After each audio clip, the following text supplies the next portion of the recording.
Rock, report range status. Range green.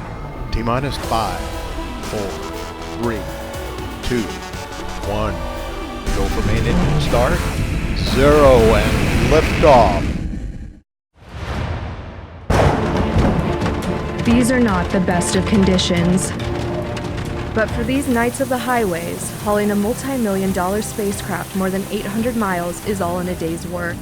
You just don't think about the cost of what's back there. You just want to make sure it's safe, it doesn't get destroyed, you don't get destroyed, and everybody's safe at the end of the day. TESS stands for Transiting Exoplanet Survey Satellite.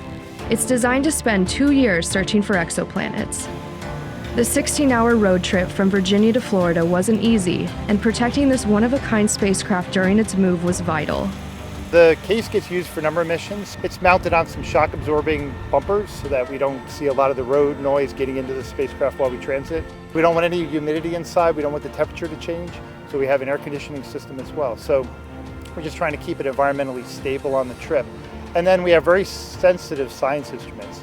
So we actually provide a nitrogen purge. We spray nitrogen gas in to make sure that no air gets in contact with some of the sensitive components. Even though TESS has safely made it to NASA's Kennedy Space Center, the job of keeping it clean is far from over. TESS has really strict contamination control requirements. So what we've done is created a clean enclosure inside the high bay that acts like a clean room within a clean room, basically. This is a unique mission full of first-time events that are sure to be a challenge. TESS isn't like another mission. We haven't done another TESS. This is the first of its kind. The time has come for this diverse team to put years of planning into practice as they begin the countdown to T0. We've had a period of hard work that lasted for years, and when we finally get to the point of launch, it's very exciting. This is where the fun begins after we've gotten through all the early legwork and the planning, that we are actually going to now prepare a spacecraft for launch, and this will be the first launch from the East Coast on a Falcon 9 for a NASA mission. Building on the groundbreaking discoveries of the Kepler project, TESS has scientists across the world excited about its possibilities.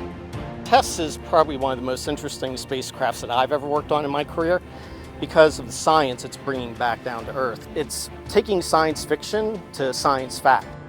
What TESS is going to do is look around the entire sky around us to find stars nearby, much closer, 10 times closer than Kepler. The really exciting part about this is it's the first all-sky survey of this type, using the transiting method to look for Earth-sized and super-Earth planets.